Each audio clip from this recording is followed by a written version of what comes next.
ఈ యొక్క బిల్లు ప్రధానంగా అన్ని అంశాలను పరిగణలోకి తీసుకొని రాష్ట్రంలో మరి తగ్గిపోతున్న జనాభా నిష్పత్తిని, ప్రజాప్రతినిధుల యొక్క అభిప్రాయాలను ఇవన్నింటినీ తీసుకొని తెలంగాణ రాష్ట్ర ప్రభుత్వం గౌరవ ముఖ్యమంత్రి గారి ఆధ్వర్యంలో, సీఎం రేవంత్ రెడ్డి గారి ఆధ్వర్యంలో ఈ యొక్క నిర్ణయం తీసుకొని మరి ఎన్నికలను కూడా నిర్వహించడం జరిగింది అధ్యక్ష.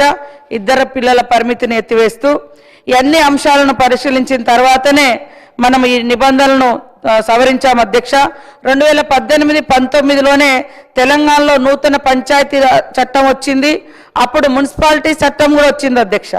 మున్సిపాలిటీలలో అప్పుడున్నటువంటి ప్రభుత్వము ఇద్దరు పిల్లల నిబంధనను ఎత్తేసింది, కానీ ఎందుకు పంచాయతీరాజ్ చట్టంలో మరి కొత్త చట్టమే తీసుకొచ్చారు. అప్పుడు ఈ నిబంధన ఎందుకు ఎత్తివేయలేదో వాళ్ళ దగ్గర, గత ప్రభుత్వం దగ్గర మరి ప్రశ్నకైతే జవాబు లేనట్టుగా ఉంది అధ్యక్ష. కానీ వాళ్ళు మాత్రం మళ్ళీ ఎత్తేయండి మాట్లాడారు అధ్యక్ష. కాబట్టి ఈరోజు అదే సమయంలో పొరుగు రాష్ట్రాలైన ఏపీ, కర్ణాటక, మధ్యప్రదేశ్ వంటి రాష్ట్రాల్లో కూడా ఇద్దరు పిల్లలకు మించి ఉంటే జీపీలో పోటీకి అనర్హులన్న షరతులు లేవు అధ్యక్ష.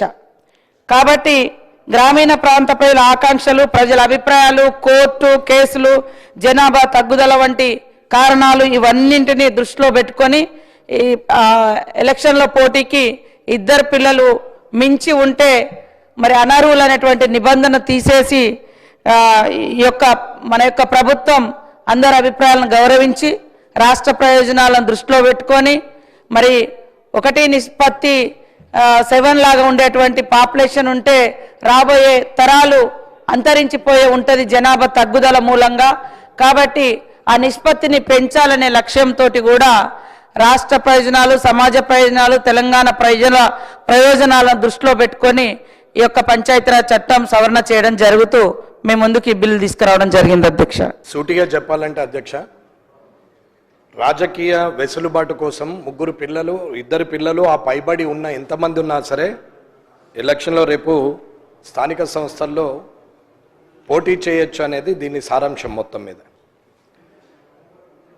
నేను అనేది ఏంటంటే, ఏదైనా సరే భారతదేశంలో జనాభా పెరిగిపోతున్న సందర్భంలో ప్రతి ఒక్కరూ తనకు తానుగా సింగిల్ కిడ్కే పరిమితమైన సందర్భంలో సాఫ్ట్వేర్ ఇంజనీర్లు కానీ నెలకు లక్షల జీతాలు ఉన్నోళ్ళు కూడా ఒక్క పిల్లవాడితోనే సంతృప్తి చెంది ఖర్చులు భరించలేము, ఒక్కరిని పెంచలేము అనే పరిస్థితిలో ఇంకొకరిని కనద్దు అనుకొని ఒక్కరికే పరిమితమైన సందర్భాలు యంగ్ జనరేషన్ చాలామంది ఉన్నారు.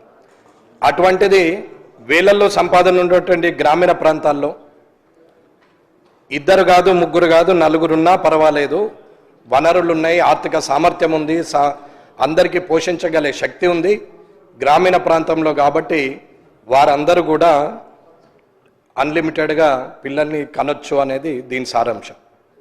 రాజకీయ వెసులుబాటు కోసం 3 పిల్లలు 4 పిల్లలన లోకల్ బాడీలో పోటీ చేయొచ్చు.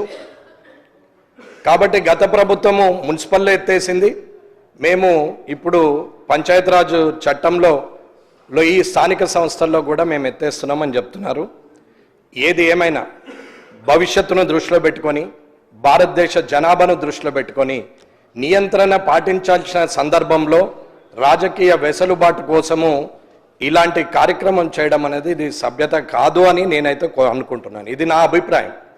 ఏదైనా రానున్న కాలంలో భవిష్యత్తులో మార్చాల్సిన చట్టాలు, చేయాల్సిన సవరణలు అన్ని డిపార్ట్మెంట్లో చాలా ఉన్నాయి.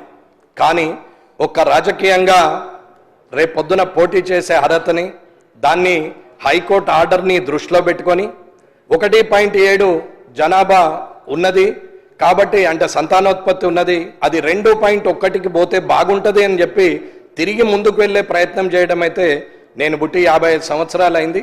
నాకు తెలిసి మాకైతే మా నాన్నకైతే 5గురం, కానీ నా దగ్గరికి వచ్చేసరికి ఒక్కరు, మా అన్నలకైతే 2 ఉన్నారు.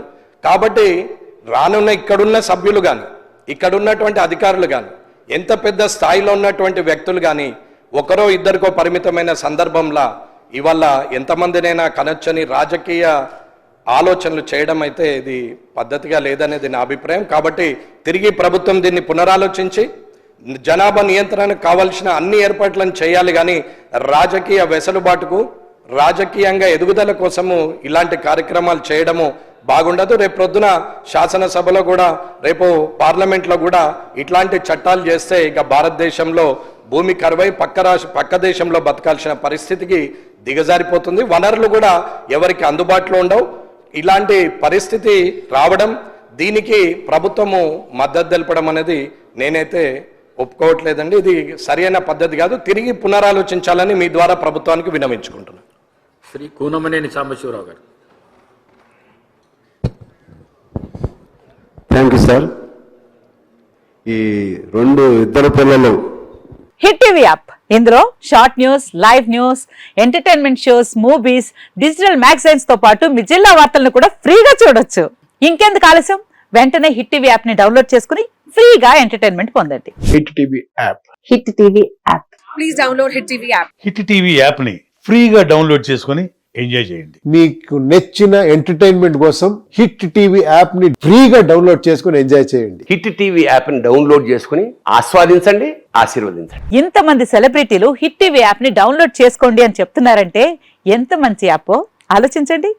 అమెరికా అమెరికా అమెరికా అమెరికాలో చదవాలనుకునే వాళ్ళకి విశ్వసనీయమైన పేరు మన శౌర్య కన్సల్టెన్సీ. UK లో 1 year masters.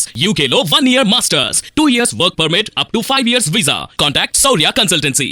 Contact 89851 89851.